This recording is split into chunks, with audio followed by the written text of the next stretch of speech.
नमस्कार। दिवाली स्पेशल 2023 के इस वीडियो में मैं क्लैरिस आपका स्वागत करती हूँ। इस वीडियो के माध्यम से हम जानेंगे कि कैसे हम पैसा, प्राण और पृथ्वी इस त्योहार पर बचा सकते हैं। हम सभी जानते हैं कि दीपावली रोशनी और दीपों का त्योहार है और यह हिंदू धर्म के मुख्य त्योहारों में से एक है। हर वर्ष की तरह इस वर्ष भी नवंबर 12, 2023 को इस त्योहार को अत्यंत उत्साह के साथ मनाया जाएगा। इस त्योहार को लेकर सिर्फ एक सवाल का जवाब पाने के लिए मैंने ये वीडियो बनाया है और मुझे पूरा विश्वास है कि आप मुझे मेरे सवाल का जवाब जरूर देंगे। सवाल साधारण सा है, क्या दीपावली पर पटाखे जलाना उचित है और किस ग्रंथ में इस प्रथा का वर्णन है? इस सवाल का जवाब आप पूरा वीडियो देखने के बाद कमेंट बॉक्स में देना मत भूलिएगा। अब आपके मन में इस प्रकार के सवाल आ ही रहे होंगे, आखिर पटाखे जलाने से ऐसा भी क्या हो जाता है? कौन सी बड़ी बात हो जाती है? क्या फर्क पड़ता है? ऐसा भी किसी का क्या नुकसान हो जाता है?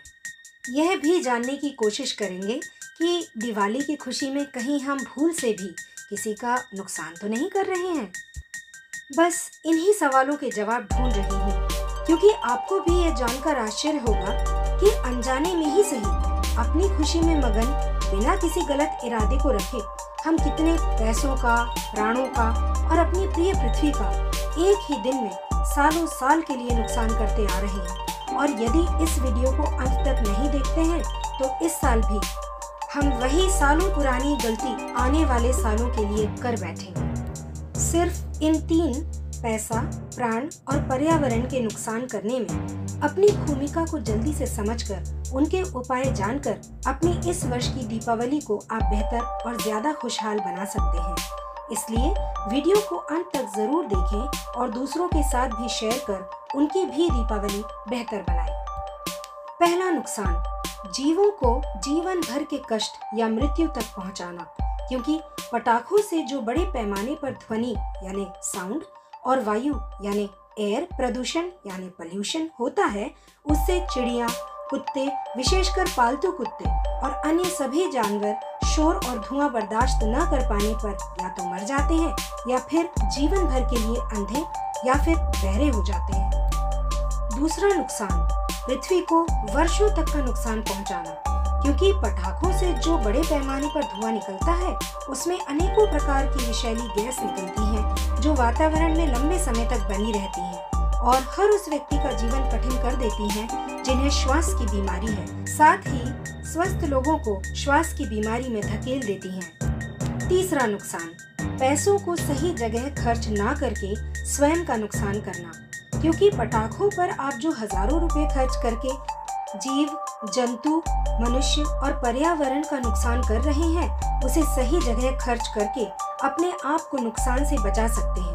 साथ ही हर तरह के नुकसान की रोकथाम में अपनी भूमिका निभा सकते हैं। ऐसा करने से अपने साथ साथ अपनी आने वाली पीढ़ियों के लिए एक स्वस्थ और सुंदर पृथ्वी रख छोड़ेंगे। अब ये होगा कैसे? तीनों नुकसानों से अपने आप को और अपनों को बचाने के लिए इन टिप्स को अपनाकर देखिए कि इस बार आपकी दीपावली कितनी बेहतर बनती है। हाथों से बने मिट्टी के दियों से घर की सजावट करें। दिया बनाने एवं बेचने वालों को भी दीपावली मनाने के बेहतर पैसे मिल जाएंगे। सड़क किनारे बैठे दुकानदारों से सामान खरीदकर जरूरतमंदों को दान करने से आप सामान बेचने वाले और उस सामान को दान में लेने वाले दोनों की दीपावली बेहतर बनाने का आनंद पा सकेंगे।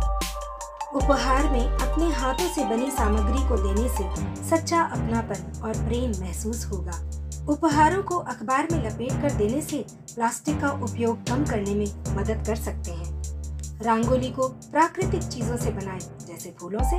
अपनी पुरानी लेकिन अच्छी स्थिति में इस्तेमाल की चीजों को जरूरतमंदों को दान कीजिए। जितना हो सके पटाखों का इस्तेमाल अस्वीकार कीजिए। यदि पूरी कोशिश करने पर भी बच्चे पटाखों की जिद करें तो हरित पटाखों का इस्तेमाल करें।